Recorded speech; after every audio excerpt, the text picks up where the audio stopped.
के तपाईलाई रुगा लागेर घाँटीमा दुखिरहेछ, घाँटी खसखस भइरहेछ, छातीमा कफ बसेको छ र सिङ्गान बगिरहेछ र तपाईलाई चाहिँ पुरानोभन्दा पुरानो खोकी छ भने तपाईँ के गर्नुहोस्, यो मिक्सचरलाई चाहिँ बनाएर एकचोटि खाइहाल्नुहोस्। तपाईको जुन छातीमा कफ बसेको छ त्यो बाहिर निकाल्नमा मद्दत गर्छ। घाँटी खसखसाइरहेछ, घाँटी खसखसाउने चाहिँ ठिक भएर जान्छ। जुन सिङ्गान बगिरहेछ त्यसलाई पनि रोक्नमा मद्दत गर्छ।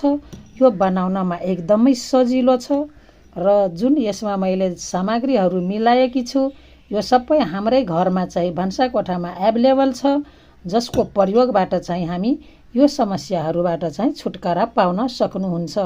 अब यो चाहिँ बनाउने कसरी र कति मात्रामा खाने र बच्चालाई कति दिने, ठुलो मान्छेलाई कति दिने, म सबै यसलाई भिडियोको डिटेलमा बताउने छु।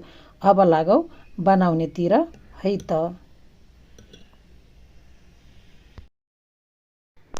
यो रेमेडी बनाउनलाई मैले यहाँ सामान लिएकी छु। यो हो पिपली, लङ पेपर भन्छ यसलाई। यो 4-5-6 वटा लिएकी छु। त्यस्तै सेतो मरिच र कालो मरिच। तपाईसँग जुन मरिच छ त्यही मरिच हाल्दा हुन्छ। सेतो मरिच चाहिँ त्यति पिरो हुँदैन, ठिक्क हुन्छ खानलाई।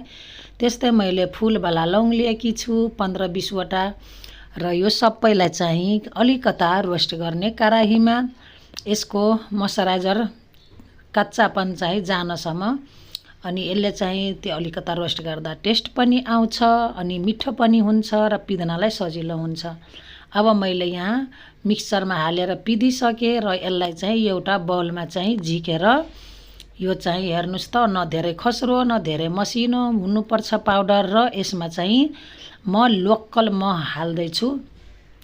यो चाहिँ महको मात्रा अलि बढी गर्ने, किनभने बच्चाहरूलाई पिरो हुन्छ, खानलाई सजिलो हुन्छ मह अलि मिक्स गर्दा बढी। यसलाई अब चाहिँ राम्रोसँग मिक्स गर्ने र यसको थिक हेर्ने कस्तो छ, बाक्लो छ कि पातलो छ। यो मलाई चाहिँ अलि बाक्लो लागिरहेछ, त्यही भएर यसमा अलिकता चाहिँ मह थप्नुपर्छ। अब थपेर यो चाहिँ बच्चालाई खान एकदम सजिलो हुन्छ, ठुलो मान्छेलाई सजिलो हुन्छ, किनभने यो हनी चाहिँ हाम्रो रुगा खोकीको लागि, जुकामको लागि एकदमै महत्त्वपूर्ण हुन्छ।